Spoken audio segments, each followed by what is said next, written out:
Hey guys, what is it about extremists of all sorts of positions? Doesn't matter what, religious, political, whatever, racial. What is it about extremists that many of us can't stand? There is a common thread with all of them that bothers us to no end. I'm sure many of you guys have already said it. You know what it is. It's that us versus them mentality that they tend to spew out. And it is annoying, and it is very detrimental to human society and any form of human relations, and if we're ever going to have any harmony amongst ourselves.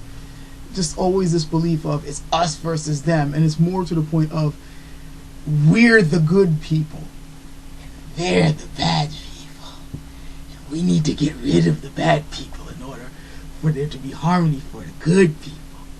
It's a disease that we've been suffering from for quite some time.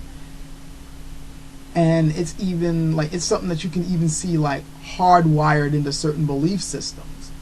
I've argued before that one of the major problems with certain Abrahamic religions is that whole God's chosen versus everyone else's dogma that they have. Like, we're the chosen people of God, and everyone else, they're just cannon fodder. So it doesn't really matter if we kill them off and take their women and, take their land or whatever, because they're the unwashed. We're the chosen few. You still see remnants of that to this day as far as religious stuff is concerned, and it's a problem. But it's not, exclusive to religion. It's something, again, that you can see with any type of extremists. You can see, right-wing activist type people going, it's all over their stuff. These are the bad people. We can't let them control things because otherwise things are going to ruin. We can't let the gays marry because then the country will go down the tubes. We can't let these people enter our country because everything will go down the tubes. It's always that same us good people, and in this case it would probably be us Americans, and it's just a synonym for good people.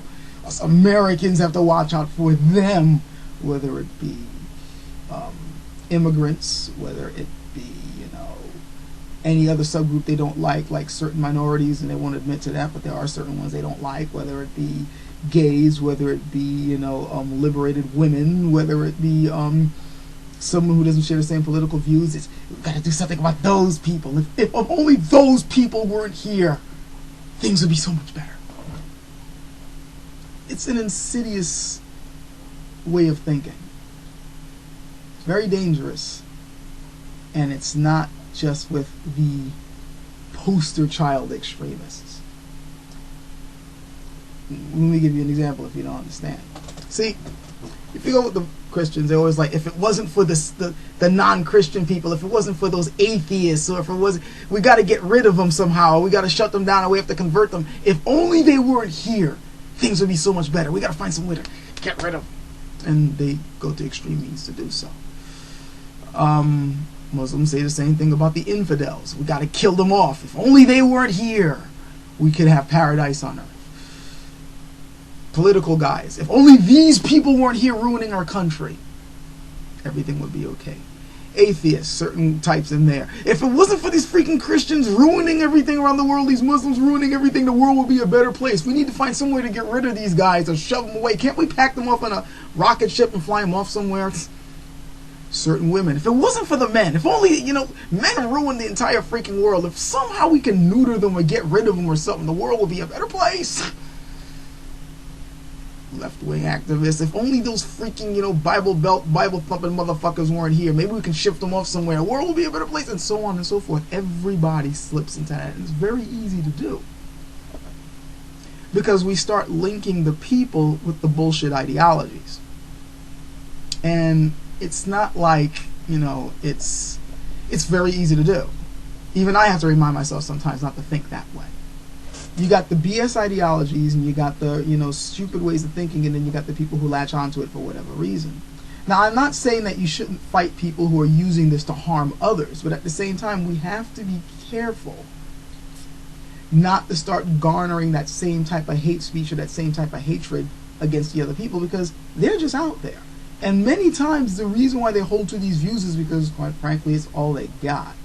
Have you seen the lives of some of these guys, some of the like extremists. It doesn't matter what extremist it is. Have you seen how they're living, what they're going through, what their mind states are like, what their emotional state is like? Sometimes this is the only thing that gets them up in the morning. If they didn't have that, their lives are over. What you should do instead of just like, oh, we might as well bomb them out of existence, which is only going to cause more animosity, because then they can use that against you. See, they are against us. So all we got to do is band together to fight against them, and the world will be a better place.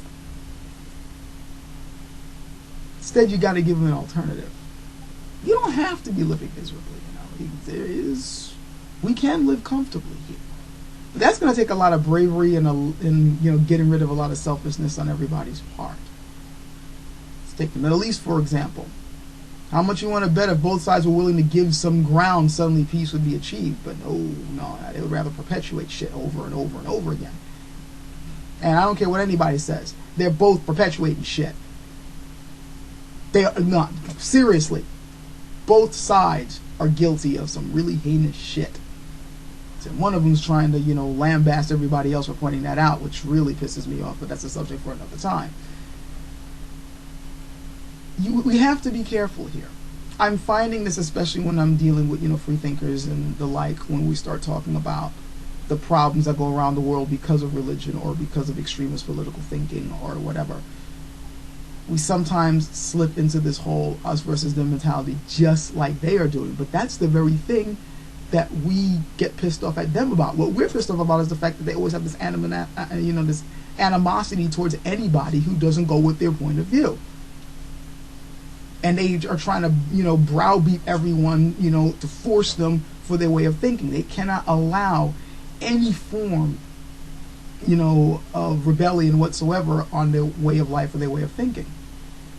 But if we're going to start saying that we got to somehow crush them or, beat these people down, then we're kind of succumbing to the same sort of thinking. And I know how difficult this is because, let's be quite honest, certain ideologies probably should be, removed. And I'm an advocate for saying that there are certain things that we should re-examine and say, we don't need this shit, we want to toss it aside. And if you're going to be holding on to this belief, well, you're probably going to have to go to the side too. But we have to be careful to not say that, oh, these people are the problem. It's the ideologies that are the problem. Yeah, people do champion these ideologies and we end up fighting the people, but we have to put more emphasis on the ideology itself. Because as recent events have shown on YouTube, you can get people to suddenly, well, I shouldn't say you can, people themselves will one day wake up and go, hey, this was bullshit. I could live a happier life than what I'm going through right now. But they have to be given the incentive to do it. And the best way to do that is to reach out, not cut them up. Not every, answer to every conflict is just all-out warfare. And I think it's something that we need reminding of from time to time, including myself. We have to, be willing to just it isn't always an us versus them sort of thing. Tragically, sometimes it might end up coming to that particular position because other people just refuse to want to give in, refuse to want to see reason, and you're going to end up fighting. I understand that. That's just life on this dirt ball that we live on. But I think that ultimately we have to make sure not to fall for the same traps that other people are falling for, which is one of the reasons why any sort of free thinking or any person who takes a more humanistic approach tends to be under attack.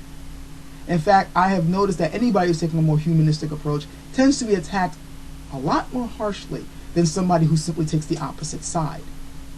Because what you're asking for ultimately is a lot more dangerous than what the other side is doing. The other side gives, whoever's fighting them a reason to exist. If you take a more humanistic approach, you're not giving any of them a reason to exist anymore, because what you're advocating for is harmony. And that makes you a hell of a lot more dangerous. Which is why we need more people willing to do that. A little chaos is good. But yeah, that's just something I've been thinking about. I've actually been thinking about that for a while. I just never really had a chance of putting that into a video. And in fact, this video went a little bit differently than I thought it was going to go in terms of how I was going to explain it. But the point still got across, I think. We just have to be careful not to, just put it this way. You know you're slipping up if you find yourself using the exact same language as the people you're criticizing. If you find yourself going, if it wasn't for these people, things would be a hell of a lot better. We gotta find a way to... It's time to slow down. That's all I'm saying. Catch you guys later.